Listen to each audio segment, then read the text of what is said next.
Silakan duduk Bapak Ibu Saudara yang dikasihi oleh Tuhan Yesus. Salam, puji nama Tuhan. Kita bersyukur, berterima kasih untuk hari ini, ya. Saya percaya karena atas penyertaan Tuhan, kita sudah sampai di hari terakhir di bulan November. Ya, hari ini adalah tanggal 30 dan besok kita akan masuk di bulan yang ke-12 atau bulan yang terakhir di tahun 2025.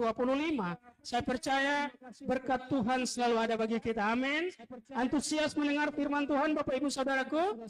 Ya, saya percaya semua sudah punya outline khotbahnya, ya. Outline buat Bapak Ibu. Jadi nanti kalau ada tulisan yang berwarna merah itu tolong dituliskan di bagian ya yang dikosongkan. Puji nama Tuhan, hari ini kita mendengar firman Tuhan yang dengan topik infinite impact. Infinite impact atau dengan dalam bahasa Indonesia dikatakan dipakai tanpa batas untuk menjadi garam dan terang. Jadi kita dipakai tanpa batas. Amin. Coba kita buka firman Tuhan dalam Matius pada pasal yang kelima ayat 13 sampai ayat yang ke-16. Boleh kita buka?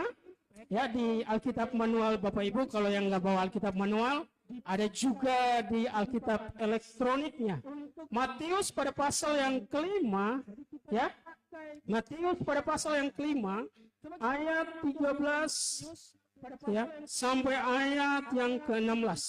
Karena hanya beberapa ayat, boleh kita baca bersama. Ya, ada di screen atau juga di handphone atau juga di Alkitab manual Bapak Ibu semua. Ya. Dengan satu, ya, ada judul di sini, ya, dengan satu tema garam dunia dan terang dunia. Ayat 13. Kamu adalah garam dunia. Jika garam itu menjadi tawar, dengan apakah ia diasinkan? Tidak ada lagi gunanya selain dibuang dan diinjak orang. Kamu adalah terang dunia. Kota yang terletak di atas gunung tidak mungkin tersembunyi. Lagi pula, orang tidak menyalakan pelita lalu meletakkannya di bawah gantang, melainkan di atas kaki dian, sehingga menerangi semua orang di dalam rumah itu. Ayat yang ke-16 bersama kita baca. Demikianlah hendaknya terangmu bercahaya di depan orang, supaya mereka melihat perbuatanmu yang baik dan memuliakan Bapamu yang di sorga. Nah, Bapak Ibu Saudara yang dikasihi oleh Tuhan Yesus, ya, pada awal bulan kita belajar bagaimana mengenai infinite love. Kita bicara mengenai ya kasih tanpa batas. Dan kemudian pada minggu kemarin, ya pada hari Minggu kemarin kita belajar mengenai ya infinite purpose, artinya tujuan yang tak terbatas. Saya percaya Tuhan menciptakan kita ada tujuan. Amin. Tujuan yang tak terbatas di sini adalah tujuan supaya kita punya dampak. Dan kemudian kita punya dampak, Bapak Ibu Saudara yang dikasihi oleh Tuhan Yesus. Makanya minggu kemarin kita belajar mengenai infinite purpose, di mana kita diciptakan Tuhan supaya kita punya tujuan. Tuhan menciptakan kita, nggak ada yang kebetulan. Amin. Nggak ada yang kebetulan. Tuhan menciptakan kita semua, baik saya atau Bapak Ibu semua. Amin. Nah, Tuhan menciptakan kita ada tujuan. Dan hari ini, setelah kita tahu tujuan Tuhan bagi kita di minggu lalu, hari ini kita mau mengaplikasikan tujuan Tuhan dalam kehidupan kita. Amin. Nah, hari ini makanya kita harus punya dampak, kita harus punya impact. Makanya di Matius pada pasal yang kelima, ayat 13 sampai ayat yang ke-16, Bapak Ibu Saudaraku, kita diajarkan oleh Tuhan, ketika kita sudah penuh dengan kasih Tuhan, kita sudah penuh dengan kasih Tuhan dalam kehidupan kita, ya, kita berdampak. Makanya dikatakan kita menjadi garam dan juga kita menjadi terang dunia. Nah, orang kalau sudah berdampak, seperti di ayat yang ke-15. Coba ayat yang ke-15 dikatakan, lagi pula orang tidak menyalakan pelita lalu meletakkannya di atas di bawah gantang. Di bawah gantang itu ada yang mengatakan di bawah gantang di bawah tempat tidur atau di bawah tempayan. Bapak Ibu tahu tempayan? Ember. Nggak mungkin orang menyalakan lilin, kemudian lilin itu ditutup pakai ember, nggak terlihat terangnya, Bapak Ibu Saudaraku. Tetapi ketika kita punya terang, ya, ketika kita punya terang yang Tuhan berikan dalam kehidupan kita, ya seperti Yohanes 8 ayat yang ke-12, kamu adalah terang dunia, terang itu bercahaya. Makanya dikatakan oleh Tuhan, orang yang hidupnya berdampak di dalam Tuhan, orang yang punya infinite, ya, impact, dia punya dampak, Bapak Ibu Saudara yang dikasihi oleh Tuhan Yesus, dia adalah orang yang pertama, adalah orang yang hidup sesuai dengan terang firman Tuhan. Dia kehidupannya sesuai dengan terang firman Tuhan. Ya, belum sampai sini Bapak Ibu, tunggu sebentar. Ya, belum, dia akan berdampak sesuai dengan firman Tuhan. Kehidupannya itu difilter oleh firman Tuhan. Amin. Makanya ketika dalam satu waktu di minggu ini, saya sedang berolahraga, Bapak Ibu. 2 minggu lalu, saya sedang berolahraga, kemudian ada seorang yang mengenal saya. Dia tanya, Pak, saya sedang baru jalan. Mesti saya nggak langsung lari, Bapak Ibu. Jalan dulu tes arena. Ya kan, nggak langsung lari, takut kenapa-napa ya. Jadi jalan pelan-pelan, kalau udah sedikit panas saya lari.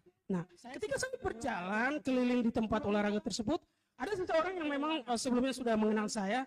Dia katakan begini, Pak, ada perkembangan terbaru hari ini mengenai iman Kristen. Katanya begini, Pak, bahwa penyaliban Yesus di kayu salib itu ada peran iblis juga di dalam, Pak. Jadi dalam beliau katakan begini, apakah kita harus terima kasih sama si jahat? Nah, Bapak Ibu Saudara yang dikasihi oleh Tuhan Yesus, orang yang hidup dalam terang firman Tuhan, dia harus bisa membedakan mana keinginan daging, mana keinginan roh. Dia bisa membedakan mana keinginan iblis, mana keinginan Tuhan Yesus. Amin.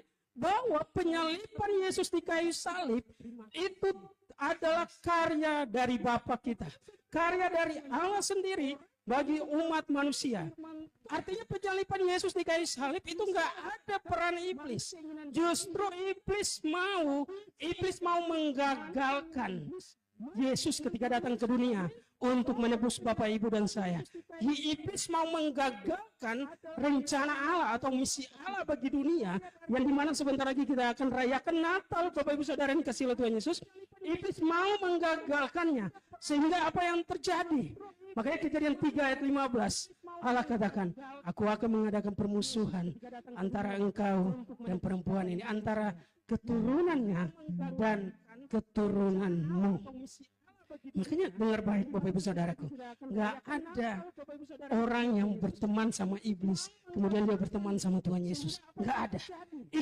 Ikut Tuhan Yesus atau ikut iblis, ikut Tuhan atau ikut setan. Itulah kehidupan kita sebagai orang percaya. Makanya kejadian pada Yohanes pada pasal yang ketiga ayat yang ke-16 dikatakan begini, karena begitu besar kasih Allah akan dunia ini sehingga ia telah mengaruniakan anaknya yang tunggal.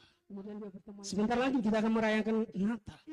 Allah memberikan anaknya yang tunggal, dikandung dari Roh Kudus, dilahirkan oleh Maria, supaya setiap orang yang percaya kepadanya tidak binasa, melainkan beroleh hidup yang kekal. Jelas Bapak Ibu Saudaraku, bahwa kedatangan Yesus ke dunia, ya, sampai proses penyalibannya itu adalah karya Bapa, karena kasihnya tanpa batas bagi kita. Amin. Karena Bapa punya infinite love bagi kita, Bapa punya kasih yang tak terbatas bagi kita umat manusia.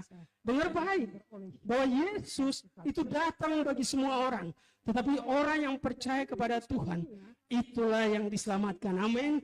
Makanya kalau kita sudah percaya hari ini, kuatkan kepercayaanmu. Jangan pernah tinggalkan Yesus demi apapun, tapi tinggalkan apapun demi Yesus. Amin. Jadi kalau kita diperhadapkan antara sesuatu dengan Yesus, yang kita pilih adalah sekali Yesus, selamanya Yesus dalam kehidupan kita. Amin. Makanya waktu Yesus datang ke dunia, iblis tahu bahwa Yesus akan menjadi penyelamat manusia. Iblis nggak diam, Bapak Ibu Saudaraku.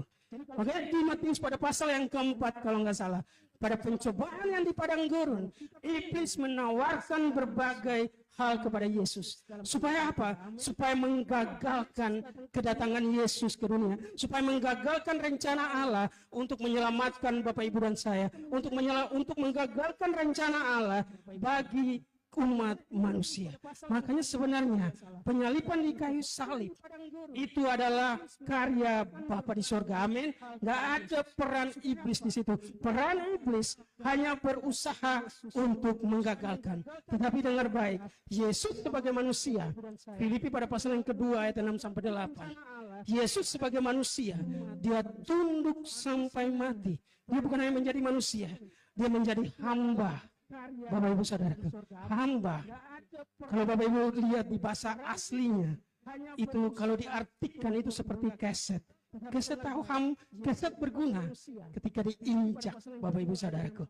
Itulah hamba. Karena Yesus merendahkan dirinya, taat sampai mati di kayu salib. Dan kemudian dia menggenapi karya Allah bagi umat manusia. Jadi kemudian saya jelaskan kepada orang tersebut dan dia terima kasih Bapak Ibu Saudaraku. Dan dari situ bahwa hari-hari ini iman orang percaya itu selalu diuji. Amin. Makanya gereja kita punya komsel.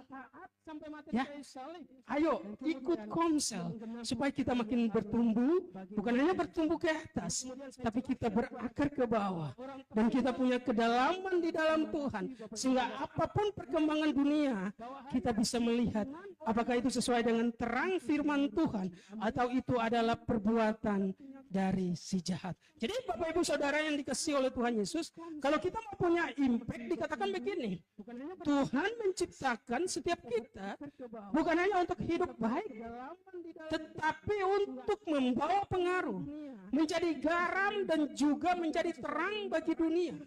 Nah, Bapak Ibu Saudara, kalau kita punya garam di rumah, kita kalau mau makan sesuatu ada rasanya, orang selalu akan menaruh garam. Ya, makanya nggak suka makan garam, itu rasanya apa?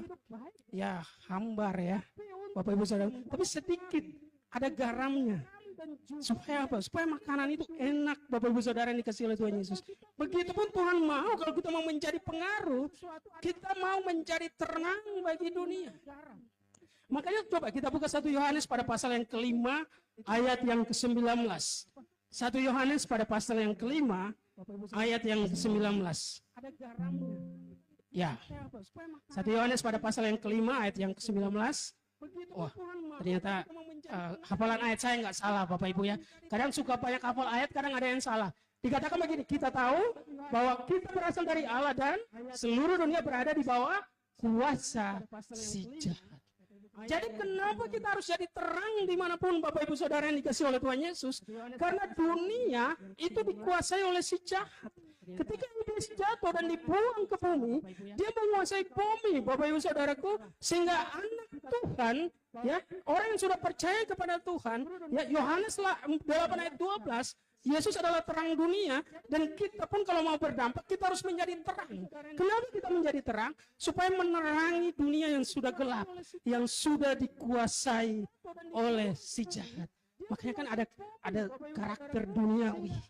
Ya, sifat-sifat duniawi. Kenapa? Karena dunia ini dikuasai oleh si jahat. Makanya jangan salah. Ya, kalau si jahat dia menawarkan Yesus, pertama makanan, yang kedua jabatan, posisi, yang ketiga dia menawarkan kesombongan. Bapak Ibu, dia menawarkan keagungan, dia menawarkan popularitas. Tapi Yesus nggak terpengaruh dengan si jahat ini. Yesus mau supaya dia tetap taat pada Bapaknya. Bapak Ibu Saudara yang dikasihi oleh Tuhan Yesus, coba di slide berikutnya dikatakan begini. Ya, ya, kita mungkin merasa kecil, tidak layak, atau tidak punya kemampuan besar. Tapi Tuhan bisa memakai orang biasa untuk menghasilkan dampak yang luar biasa. Kita mungkin merasa kecil, tidak layak, atau tidak punya kemampuan besar. Tapi Tuhan bisa memakai orang biasa untuk menghasilkan dampak yang luar biasa. Nah, Bapak Ibu Saudara yang dikasihi oleh Tuhan Yesus, makanya hari ini ya, hari-hari ini dimanapun Tuhan menempatkan kita, kalau kita mau berdampak bagi banyak orang, kita kalau mau berdampak bagi dunia di mana kita ada, bagi komunitas kita, bagi teman-teman kita, itu dimulai dari bagi rekan-rekan kita, itu dimulai dari lingkungan yang kecil. Ya, itu dimulai dari lingkungan yang jangan langsung lingkungan yang besar. Kenapa? Dari hal yang kecil kita belajar supaya ketika nanti dipercayakan hal yang besar, kita bisa mengembangkan kehidupan, kita bisa mengembangkan talenta kita, kita bisa melakukan banyak hal yang besar. Makanya kan orang tua dulu selalu mengatakan begini, ya, pelan-pelan, dimulai dulu dari hal yang kecil, jangan langsung hal yang besar. Dulu saya nggak paham perkataan itu, Bapak Ibu. Pengennya langsung yang tinggi, ya. Kan orang pengen langsungnya naik, langsungnya yang besar, langsung yang hasilnya luar biasa. Tetapi kalau dimulai dari hal yang kecil, Bapak Ibu, kita belajar supaya kita belajar kalau yang dari kecil kita salah, kita coba lagi. Belum berhasil, kita coba lagi sampai kita melewati hal yang kecil. Dan kalau orang yang setia dalam hal yang kecil, firman Tuhan katakan dia akan dipercayakan pada hal yang besar. Amin. Makanya di slide berikutnya dikatakan begini, Tuhan tidak melihat siapa kita, tapi seberapa jauh kita mau menjadi saluran kasih-Nya. Makanya jangan menganggap, Pak, saya kan orangnya sudah jatuh, saya kan orangnya sudah nggak dianggap orang, saya kan orang yang saya kan orang yang sudah jatuh. Tetapi Bapak Ibu Saudara yang dikasihi oleh Tuhan Yesus, jangan melihat siapa kita hari ini, tapi sebenarnya Tuhan mau kita mengambil sebuah inisiatif. Tuhan mau kita mengambil sebuah keputusan untuk ayo kita datang kepada Tuhan. Supaya apa? Supaya kita punya dampak dimanapun Tuhan percayakan kita. Jadi jangan terjerumus dengan keadaan kita hari-hari ini. Kalau situasi kita hari ini, Bapak Ibu Saudaraku, dalam situasi yang tidak menyenangkan Tuhan, firman Tuhan menegur kita di sore malam hari ini. Ayo bangkit, mumpung sebentar lagi Natal, Bapak Ibu Saudara, ini kasih oleh Tuhan Yesus. Karena kalau biasa Desember kita sudah mulai semangat untuk kita bergereja, amin. Ya, biasanya kalau Desember, wah, semangat kita makin luar biasa karena banyak perayaan. Ya, amin, Bapak Ibu Saudara yang kasih Tuhan Yesus. Makanya di slide berikutnya firman Tuhan katakan begini, ya. Apa yang perlu dipahami tentang infinite impact? Apa yang perlu kita pahami tentang infinite impact? Garam dan terang adalah panggilan universal. Ya, semua orang percaya. Garam tidak perlu banyak untuk memberi rasa. Dan terang tidak harus besar untuk mengusir kegelapan. Garam tidak terlalu perlu banyak untuk memberi rasa. Dan terang tidak harus besar untuk mengusir kegelapan. Bahkan yang berikutnya dikatakan, artinya sekecil apapun hidup kita tetap bisa berdampak ketika kita hidup di dalam Kristus. Makanya Bapak Ibu Saudara yang dikasihi oleh Tuhan Yesus, jangan pernah mengatakan, ya, saya kan kecil, saya kan talentanya kecil, saya kan nggak bisa melakukan apa-apa. Bapak Ibu Saudaraku, Tuhan memberikan kita roh, bukan roh ketakutan, amin. Tetapi Tuhan memberikan kita roh yang membangkitkan kekuatan, kasih, dan pengharapan. Makanya sebelum melangkah, jangan pernah menghakimi diri sendiri. Bahwa kita nggak mampu, kita nggak bisa melakukan sesuatu, kita nggak bisa berdampak, kita bukan siapa-siapa. Tetapi di dalam Tuhan, kita berharga di hadapan Tuhan. Sehingga apa, Bapak Ibu Saudaraku? Karena kita berharga di hadapan Tuhan, kita harus berdampak dimanapun kita berada.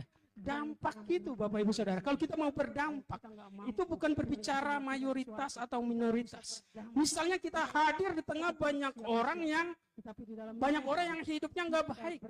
Saya pernah dalam situasi, Bapak Ibu Saudara, ya, di daerah Jakarta Selatan, saya nggak sebut daerahnya, nanti Bapak Ibu tahu. Ya, ketika waktu itu saya sama istri lagi makan di situ, dan banyak orang sedang merokok, ya, namanya merokok kan hak semua orang, ya nggak apa-apa. Dan setelah mereka merokok, ya banyak sekeliling saya. Dan ya berbagai jenis gender.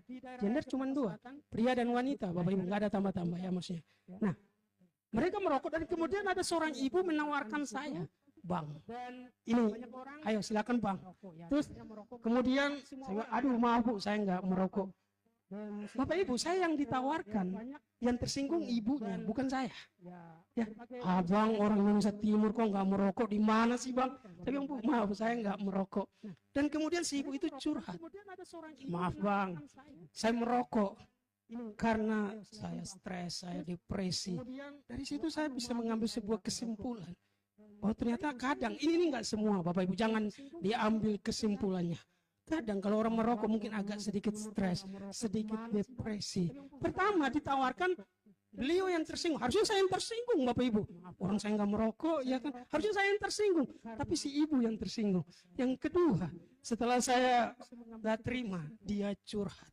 Kalau dia menghadapi berbagai persoalan.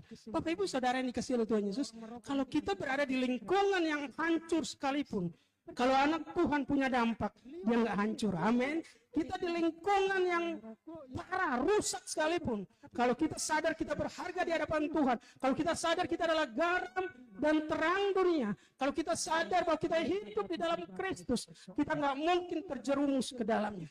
Jadi jangan bicara, saya kan lingkungan saya kan begitu Pak, ya, menjadi dampak. Itu bukan berbicara mengenai lingkungan. Menjadi dampak itu bukan berbicara mengenai mayoritas atau minoritas. Menjadi dampak itu bukan berbicara mengenai tempat, bukan berbicara mengenai lingkungan, tetapi menjadi dampak. Apakah kita mau hidup di dalam Kristus atau kita mau hidup di luar Kristus? Makanya kalau kita mau menjadi dampak, hiduplah dalam Kristus. Makanya di berikutnya dikatakan begini, menjadi terang berarti menunjukkan jalan menuju kebenaran melalui kasih dan perbuatan baik. Menjadi terang berarti menunjukkan jalan menuju kebenaran melalui kasih dan perbuatan baik. Seorang Rick Warren mengatakan, kita dipanggil bukan untuk menjadi populer, tapi untuk menjadi berpengaruh. Dengar baik. Kita dipanggil bukan untuk menjadi populer, tapi untuk menjadi berpengaruh. Terkadang tindakan kita nggak populer. Kita kan lingkungannya merokok semua, Pak. Kok saya nggak merokok, saya dianggap beginilah, saya dianggap begitulah, bahasa-bahasa yang Bapak Ibu hafal saya nggak mau sebut di sini Bapak Ibu. Saya kan lingkungan saya kan hancur, lingkungan saya kan rusak. Masa kok saya hidup sesuai kebenaran firman Tuhan? Bapak Ibu Saudaraku, walaupun lingkungan kita hancur dan kita nggak mengikuti, kita nggak populer, tapi justru dengar baik. Kalau kita mempertahankan hidup kita dalam Kristus, disitulah kita menjadi pengaruh. Mungkin bukan saat itu, tapi kalau kita konsisten, kita bertahan untuk hidup dalam Kristus. Ya, seperti Filipi 2 ayat 15 dikatakan begini. Coba Filipi pada pasal yang kedua ayat yang ke-15. Supaya kamu bercahaya di antara mereka seperti bintang-bintang di dunia. Filipi 2 ayat yang ke-15. Supaya kamu bercahaya di antara mereka. Coba saya buka Filipi 2 ayat yang ke-15. Coba Filipi pada pasal yang kedua ayat yang ke-15.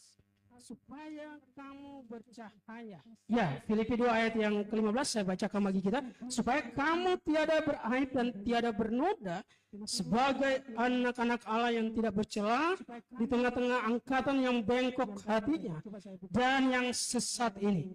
Sehingga kamu bercahaya di antara mereka seperti bintang-bintang di dunia. Jadi Bapak Ibu Saudaraku, dimanapun, di lingkungan apapun, kita bisa bercahaya. Amin. Di lingkungan manapun, kita bisa menjadi garam. Di lingkungan manapun, kita bisa menjadi terang. Di lingkungan manapun, kita bisa menjadi dampak bagi semua orang. Persoalannya cuma satu. Kalau kita mau menjadi dampak, tetap hidup dalam Kristus. Dari pertanyaan Bapak yang ketika saya olahraga, dan kemudian dia bertanya itu, Bapak Ibu Saudaraku, saya mengambil sebuah kesimpulan bahwa kita anak Tuhan hari-hari ini, kita sebagai orang percaya hari-hari ini, kita harus bergaul erat dengan Tuhan, baca firman Tuhan. Makanya ketika kita baca firman Tuhan, Tuhan sedang berbicara. Bagaimana Pak saya tahu Tuhan bicara? Baca firman Tuhan. Karena firman Tuhan bukanlah perkataan biasa, tetapi perkataan yang penuh kuasa. Sehingga ketika kita baca, ada firman Tuhan bagi kita, ada suara Tuhan yang bergerak di hati kita untuk kita mengambil komitmen, untuk kita mau berdampak bagi banyak orang. Makanya saya selalu dengungkan ini, saya selalu bicarakan ini. Kalau mau baca firman Tuhan, ada dua cara. Satu hari satu pasal dari Kejadian, satu hari nggak apa-apa satu pasal. Handphone ada, Alkitab manual ada. Satu hari satu pasal, 5 tahun selesai. Satu hari 5 pasal, 1 tahun selesai. Hari-hari ini Bapak Ibu, saya sedang membaca satu hari satu pasal. Itu dimulai dari bulan berapa karena handphone saya kemarin rusak. Jadi saya catatannya hilang di situ. Tapi saya membaca satu hari satu pasal. Berarti selesai tahun berapa? 2030. Nggak apa-apa. Lebih lama selesainya, tapi saya tetap baca Bapak Ibu. Daripada kita buru-buru mau satu hari 5 pasal, tapi kita banyak bolong-bolongnya. Jadi satu hari satu pasal, 5 tahun. Coba lihat, kita berkomitmen kita baca satu hari satu pasal hari ini. Coba lihat kehidupan kita 5 tahun yang akan datang. Itu akan banyak perubahan yang Tuhan lakukan dalam kehidupan kita. Amin. Mau punya komitmen untuk itu Bapak Ibu? Amin. Kalau Bapak Ibu nggak mau, saya nggak selesai khotbah saya. Coba bagian yang berikutnya. Dampak tidak selalu besar di mata dunia, tapi nyata di hadapan Tuhan. Dampak tidak selalu besar di mata dunia, tapi nyata di hadapan Tuhan. Kadang kita berpikir, saya bukan pendeta, bukan penginjil, ya, hanya orang biasa. Tapi Tuhan melihat ketaatan kecil dengan nilai yang besar. Tuhan melihat ketaatan kecil dengan nilai yang besar. Dampak sejati bukan diukur dari jumlah penonton, tapi dari ketaatan kita. Bapak Ibu, dengar baik. Dampak sejati bukan diukur dari jumlah penonton, tapi dari ketaatan kita. Terkadang hal-hal yang berbau firman Tuhan, hal-hal yang berbau rohani, itu kurang populer Bapak Ibu Saudara di mata dunia. Ya, viewsnya kurang. Ya, eksposurnya kurang Bapak Ibu Saudaraku. Tetapi sebagai orang yang mau menjadi dampak bagi banyak orang, itu bukan menjadi ukuran bagi kita. Mau kita dilihat orang atau nggak dilihat orang, kita tetap mau taat di hadapan Tuhan. Amin. Mau dilihat orang, mau di tempat, mau di gelap atau di tempat yang terang, kita tetap mau punya dampak di hadapan Tuhan. Kita tetap mau melakukan firman Tuhan. Hidup kita mau tetap di dalam Kristus. Jadi dimanapun kita bisa berdampak bagi banyak orang. Itu nggak tergantung dengan jumlah penonton, nggak tergantung dengan jumlah tepuk tangan orang. Dengar baik, jangan terlalu suka sama tepuk tangan Bapak Ibu. Nyamuk mati karena tepuk tangan. Itu saya dapat baca itu beberapa waktu lalu. Kebetulan lagi ingat Bapak Ibu Saudaraku. Biar khotbahnya ya ada sedikit pantunnya begitu. Jadi dampak sejati bukan diukur dari jumlah penonton, tapi dari ketaatan hati kita. Jadi kalau orang yang taat di hadapan Tuhan, walaupun orang nggak melihat, tetapi kehidupannya akan menjadi berkat bagi banyak orang. Makanya ada seorang yang namanya Mother Teresa. Seorang yang sangat terkenal Bapak Ibu Saudaraku karena pelayanan kasihnya. Apapun yang kamu lakukan dengan kasih tidak pernah sia-sia di hadapan Tuhan. Apapun yang kamu lakukan dengan kasih tidak pernah sia-sia di hadapan Tuhan. Coba kita buka 1 Korintus pada pasal yang ke-15 ayat yang ke-58. 1 Korintus pada pasal yang ke-15 ayat yang ke-58.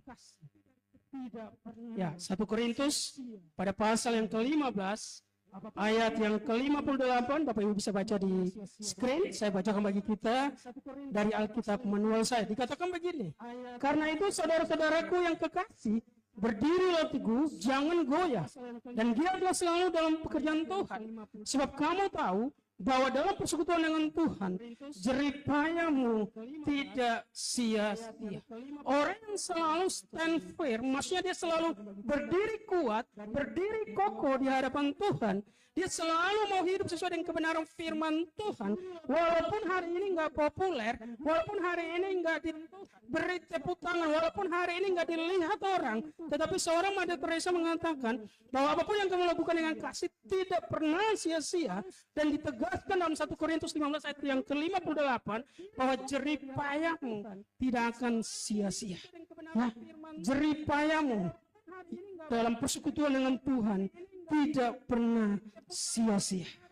Makanya Bapak Ibu Saudaraku, ketika kita dipercayakan melakukan sesuatu, baik itu dalam pelayanan di gereja, baik itu di komunitas kita, lakukan dengan segenap hati, bukan untuk manusia, tapi untuk Tuhan. Kenapa? Karena kita nggak tahu ketika kita melakukan sesuatu dengan excellent, kita melakukan sesuatu dengan bagus, kita melakukan sesuatu dengan luar biasa, kita nggak tahu di situ ada orang lain yang sedang melihat. Itu kalau dari sisi manusia.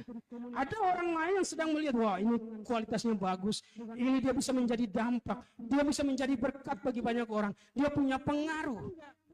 Dan Bapak Ibu Saudaraku, kalau kita konsisten melakukannya, Tuhan melihatnya. Dan orang-orang yang setia dalam Tuhan, kalau dia menjadi garam, dia menjadi dampak bagi Tuhan.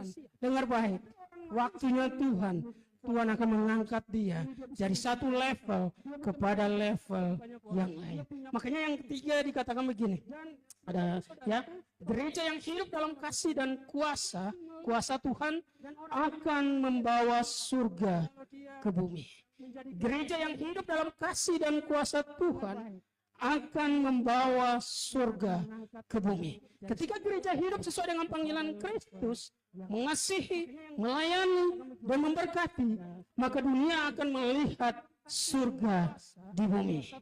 Ketika gereja hidup sesuai dengan panggilan Kristus, yaitu mengasihi, melayani, memberkati, maka dunia akan melihat surga di bumi. Kita tahu 1 Yohanes pada pasal yang ke-5 ayat yang ke-19 bahwa dunia dikuasai oleh si jahat, tetapi kita yang sudah percaya kepada Kristus, kita dipanggil untuk menjadi terang, kita punya dampak yang kita lakukan sesuai dengan panggilan Kristus, yaitu mengasihi, melayani, dan memberkati, maka dunia akan melihat surga di bumi. Bapak Ibu Saudara dengar baik. Bagaimana supaya dunia yang kita tinggali saat ini melihat surga di bumi? Menurut saya, kalau anak-anak Tuhan itu hidup dalam perdamaian. Ya, anak-anak Tuhan hidup dalam damai, hidup dalam perdamaian dengan semua orang. Coba kita buka Ibrani pada pasal yang ke-12 ayat yang ke-14.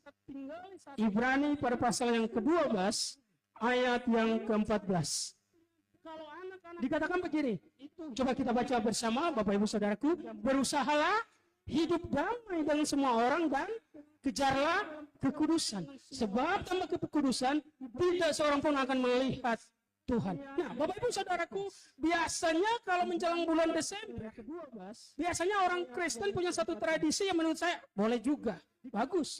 Dia mau untuk hidup damai dengan saudaranya. Mungkin di beberapa bulan sebelumnya, beberapa tahun sebelumnya, dia agak sedikit bersitegang dengan saudaranya. Dia sedikit salah paham dengan saudaranya. Maka semua orang sebelum Natal datang, orang-orang biasanya membenahi diri. Biasanya mereka memeriksa apa dia ada salah paham dengan saudaranya.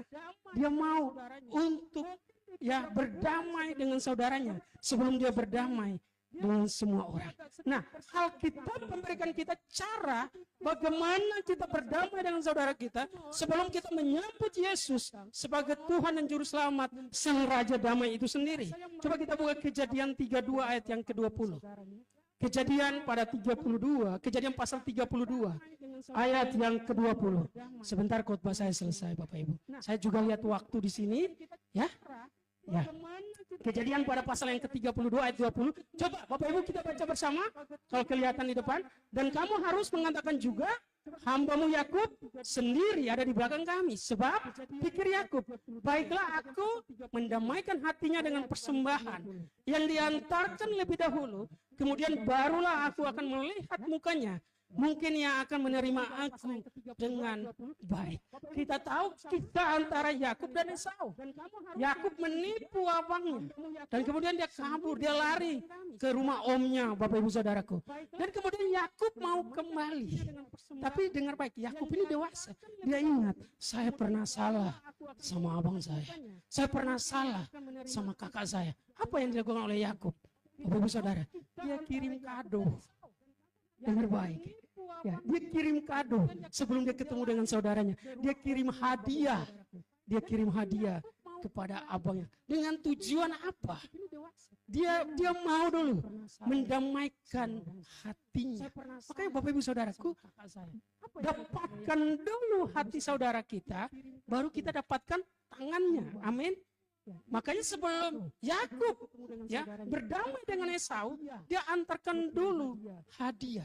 Makanya kalau kita punya salah paham dengan saudara kita, dengan baik, ada jalan keluar dari Tuhan sebelum Natal.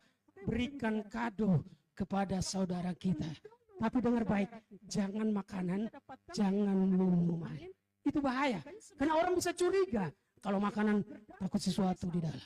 Kalau minuman, takut ada sesuatu di dalam. Jadi berikan barang.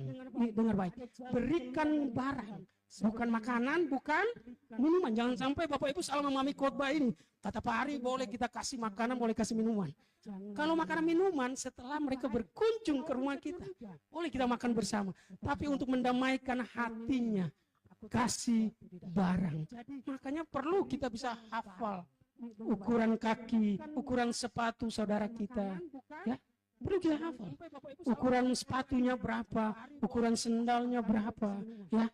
Kalau misalnya mau kasih baju, mau kasih sepatu, tapi kalau Bapak Ibu lebih hebat, mungkin mau kasih yang lebih berharga. Karena banyak orang katakan saudara itu adalah yang paling berharga. Makanya jangan pernah kehilangan saudara demi apapun. Kalau hari ini kita salah paham, ayo firman Tuhan bagi kita, damaikan hatinya.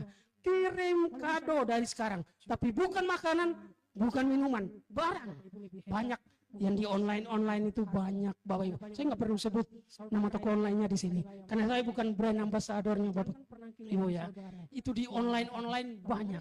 Kita bisa cari dan kemudian cari yang lumayan berharga.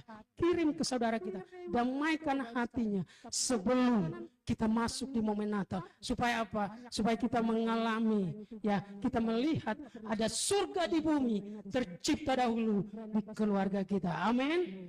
Ini khotbah begini kurang populer Bapak Ibu Saudara yang kasih Tuhan Yesus. Tapi kalau kita mau menjalaninya, kita akan berdamai dengan saudara kita akan berdamai dengan orang-orang di sekitar kita. Makanya di slide berikutnya dikatakan, kehadiran gereja bukan sekadar untuk ibadah, tapi menjadi tempat di mana kasih dan kuasa Tuhan nyata bagi masyarakat sekitar. Kehadiran gereja bukan sekadar untuk ibadah, tapi menjadi tempat di mana kasih dan kuasa Tuhan nyata bagi masyarakat. Ada seorang yang bernama John Stott mengatakan, gereja bukan bangunan yang dikunjungi, tapi kehidupan yang dijalani di dunia. Gereja bukan hanya bangunan yang dikunjungi, tapi kehidupan yang dijalani di dunia. Makanya gereja itu Bapak Ibu Saudara, sesungguhnya adalah Bapak Ibu dan saya. Gereja itu yang pertama adalah kita, yang bangunan itu adalah yang kedua, dan seterusnya. Makanya kita bisa bersinar. Kalau kita mau hidup kita di dalam Kristus, hidup kita sesuai firman Tuhan, orang akan melihat gereja itu akan hidup di dalam kita. Slide berikutnya dikatakan, Matius 5 ayat yang ke-6, hendaklah terangmu bercahaya di depan orang. Makanya Bapak Ibu Saudaraku, ayo, hendaklah terang. Kalau kita hidup sesuai firman Tuhan, terang kita, aura kita, itu akan kelihatan di depan orang. Pertahankan itu, supaya kita menjadi orang yang berbeda di tengah dunia ini. Di berikutnya dikatakan, Tuhan tidak mencari orang yang sempurna, Dia mencari orang yang mau dipakai. Tuhan tidak mencari orang yang sempurna, Dia mau mencari orang yang mau dipakai. Dan berikutnya dikatakan, ketika kita berserah, Tuhan akan memperbesar pengaruh hidup kita melampaui batas yang kita pikirkan. Makanya lakukan dulu jadi contoh, jadi dampak di hal yang kecil. Dimulai dari lingkungan kita. Kalau lingkungan kita adalah lingkungan yang merokok, ayo ambil keputusan hari ini, jangan. Supaya apa? Walaupun kita sendiri di situ, tapi kita akan menjadi berkat bagi lingkungan kita. Walaupun kita sendiri, tapi dengar baik, kalau kita konsisten melakukannya, ada waktunya komunitas kita, rekan-rekan kita akan mengikuti apa yang kita lakukan. Dan berikutnya dikatakan seorang Billy Graham yang sangat luar biasa mengatakan begini, hidup yang diserahkan sepenuhnya kepada Tuhan tidak akan pernah berakhir tanpa dampak. Makanya ayo Bapak Ibu Saudaraku, ya, hidup yang diserahkan sepenuhnya kepada Tuhan tidak akan pernah berakhir tanpa dampak. Artinya Tuhan memanggil kita untuk kita punya infinite impact. Ya, kita punya dampak yang tak terbatas. Makanya jangan batasi diri kita yang terbatas ini. Karena Tuhan memakai kita dengan kuasanya yang tak terbatas. Memakai hidup kita yang terbatas ini untuk menyalurkan kasih-Nya yang tak pernah terbatas. Supaya kita bisa menjadi dampak yang tak terbatas dalam kehidupan kita. Amin. Makanya di slide terakhir, ya, wah, sudah selesai Bapak Ibu Saudara. Dikatakan, coba kita baca bersama. Slide terakhir kita sebelum kita doa. Dikatakan, jadilah garam yang memberi rasa, jadilah terang yang menuntun langkah, dan biarlah hidupmu menjadi bukti kasih Tuhan yang tanpa batas. Tuhan menciptakan kita ada tujuan. Karena kasih Tuhan kita sudah alami. Sudah ada infinite love dalam kehidupan kita. Ada infinite purpose dalam kehidupan Tuhan. Menciptakan kita ada tujuan. Dan kemudian setelah kita ada tujuan Tuhan, Tuhan mau kita menjadi dampak di tempat di mana Tuhan percayakan kita. Walaupun lingkungannya masih kecil, konsisten, setia lakukan, maka kita akan menjadi berkat bagi banyak orang. Kita akan menjadi garam dan kita akan menjadi terang di tengah dunia yang gelap ini. Amin. Mari kita berdoa.